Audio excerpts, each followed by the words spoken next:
পাশাপাশি আমি আরেকটা নতুন লার্নিং নতুন শেখা শুরু করেছি এবং সিদ্ধান্ত নিয়েছি যে আমার লার্নিংয়ের ডে 1 থেকে আমি যতটুকু যাই শিখবো সেটাই বেসিক্যালি আমি শেয়ার করব। আমার যারা ফ্রেন্ডস এবং ফলোয়ার আছেন তারা যদি আমার এই লার্নিং প্রসেস থেকে কিছুটা হলেও জ্ঞান নিতে পারেন, কিছুটা হলেও ধারণা নিতে পারেন যে from where you will start, তাহলেই আমার সার্থকতা। অ্যাকচুয়ালি যে কোনো লার্নিং সেশন শুরু করার আগে সবার আগে যেটা করতে হয়, পরিকল্পনা করতে হয়। You have to make some planning.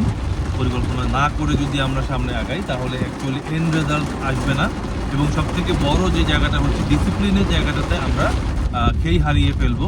এবং ডিসিপ্লিন যখন হব না তখন একটা সার্টেন টাইম পরে আমরা আর ওই বিষয়টা নিয়ে পড়াশোনা করতে আগ্রহী হব না।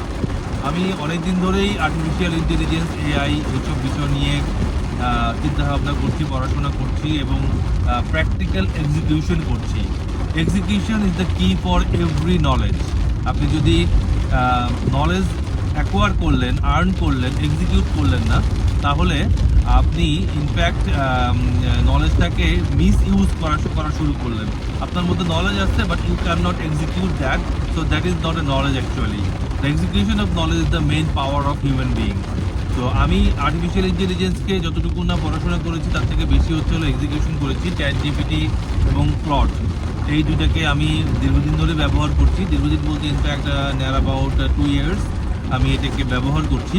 এবং এটা অ্যাকচুয়ালি আমার কাছে অনেকটা বলতে পারেন যে ওই একটা টপিক দিয়ে তার একটা মডিফিকেশন নেওয়া, অথবা এটাকে একটু ফাইন টিউনিং করা, একটা ড্রাফটকে ফাইন টিউনিং করা, কোনো একটা পেপার ওয়ার্ককে ফাইন টিউনিং করা, that was the limitation of me for ChatGPT। Last couple of month আমি ক্লড নিয়ে কাজ শুরু করেছি, বাট ক্লডকে কীভাবে ব্যবহার করতে হয় সেটার ব্যাপারে আমার কোনো ক্লিয়ার আইডিয়া ছিল না। আজকে আমি ফেসবুকের একটা স্ট্যাটাস পড়ছিলাম একজন ভদ্রলোকের, এবং সেখানে একটা কমেন্টস করেছিলাম। সেই কমেন্টসের মধ্যে তিনি একটা প্রম্পট লিখে দিয়েছেন, যেটা উনি বলেছেন যে ক্লডকে দিয়ে এই প্রম্পটটাকে দিলে ক্লড নেক্সট 90 days একটা প্ল্যান আমাকে